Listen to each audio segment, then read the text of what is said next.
Hamas के बंधकों की हत्या करने की धमकी के बाद तेल अवीव से तेहरान तक बैठकों का दौर चल रहा है। इस वक्त हमास ने 137 लोगों को बंधक बना रखा है। हमास ने इजरायल से मांग की, अगर उनकी मांगें पूरी नहीं हुई तो वो बंधकों को मौत के घाट उतार देंगे। इजरायल ने अभी कोई प्रतिक्रिया नहीं दी, लेकिन 24 घंटे में गाजा में 250 हमले बता रहे हैं कि इजरायल के प्रधानमंत्री बेन्यामिन नेतन्याहू का आखिर अगला रुख क्या होगा।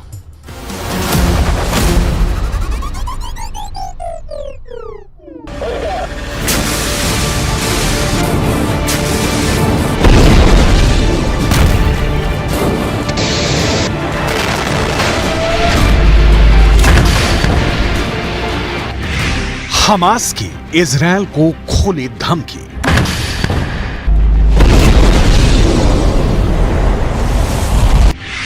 एक भी बंधक जिंदा वापस नहीं जाएगा।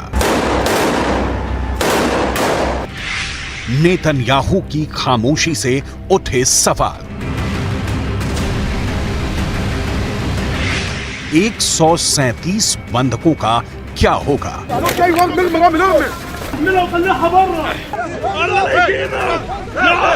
क्या इजरायल उन्हें हमास के हाथों मरने के लिए छोड़ देगा या हमास की मांगें मान लेगा?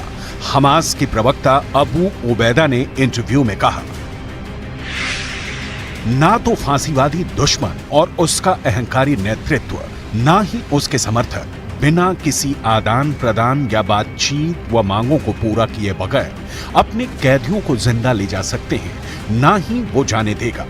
हमारे पास हर मोहल्ले, सड़क और गली में इस बर्बर कब्जे वालों से लड़ने के अलावा कोई विकल्प नहीं है। दुश्मन के विनाश का मकसद हमारे प्रतिरोध की ताकत को तोड़ना है, लेकिन हम अपनी भूमि पर एक पवित्र युद्ध लड़ रहे हैं। हमास की मांगे मानना इजरायल के लिए आसान नहीं है, लेकिन मुश्किल यह है कि इजरायल बंधकों को मरने के लिए छोड़ देता है तो फिर विश्व बिरादरी के आगे उसकी नाक कट जाएगी। मतलब इजरायल के प्रधानमंत्री बेन्यामिन नेतन्याहू के आगे कुआं है और पीछे खाई। अगर हमास की बात मानते हैं तो उन्हें तत्काल युद्ध विराम घोषित करना होगा, जो इजरायल नहीं चाहता, और बंधकों को उनके हाल पर छोड़ देते हैं तो इजरायल की जनता उन्हें माफ नहीं करेगी। सवाल है, फिर नेतन्याहू आगे क्या करने जा रहे हैं?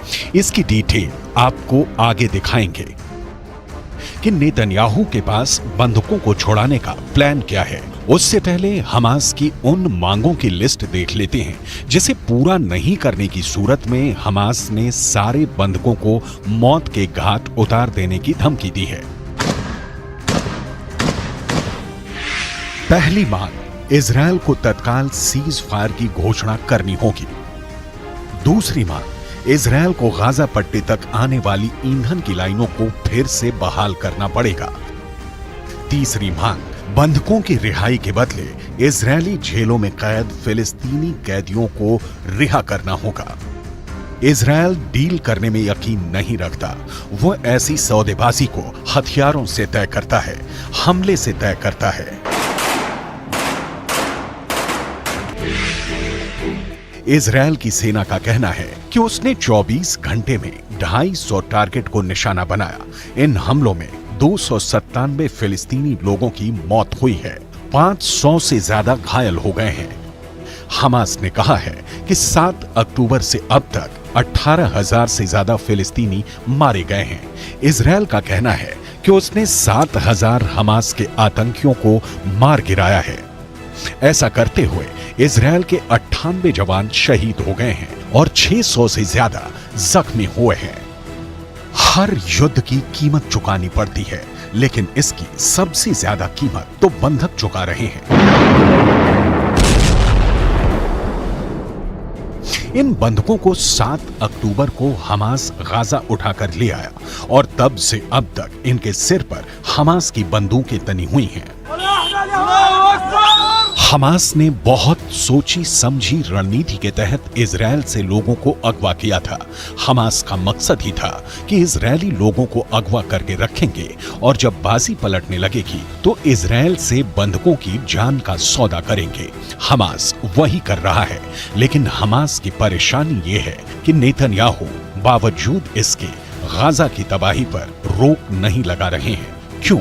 इसे जानने के लिए आपको सिर्फ 2 मिनटों का इंतजार करना होगा, क्योंकि उससे पहले बंधकों की पूरी डिटेल समझनी जरूरी है।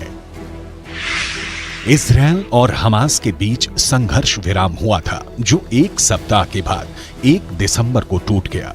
इसमें 105 बंधकों को हमास ने रिहा किया था, जिसमें से 80 इजरायली थे।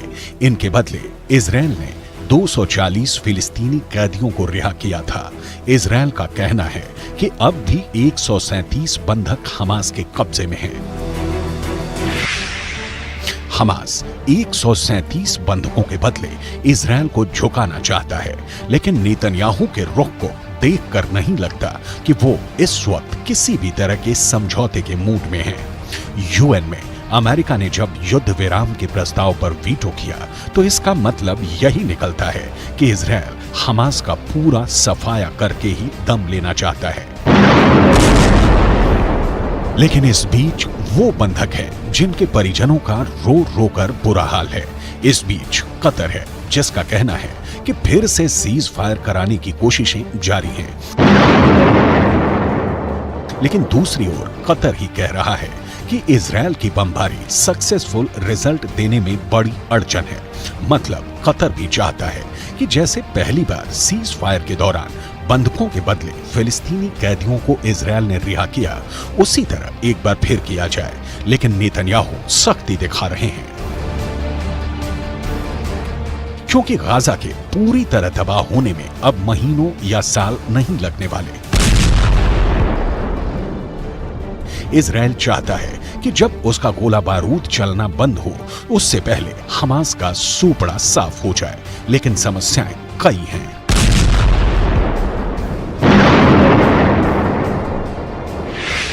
हमास ही नहीं, इजरायली सैनिकों को एक और से जंग लड़नी पड़ रही है, और ये जंग है सैनिकों की बीमारी। इसके अलावा यमन के हूती हैं, जिनका हमला रुक ही नहीं रहा। इसके साथ ही हिजबुल्लाह है, जो लगातार धमकी देते हैं, और तो और ईरान है, जो लगातार इन संगठनों को खाद पानी देता है। बेंयामिन नेतन्याहू सत्ता में सुरक्षा की गारंटी देने के साथ आए थे, लेकिन 7 अक्टूबर के हमले ने उनकी गारंटी की चिंदी बिखेर दी। अब नेतन्याहू के सामने युद्ध है, और इस युद्ध में इजरायल की जीत की गारंटी पूरी करनी है। लेकिन नेतन्याहू फंस गए हैं।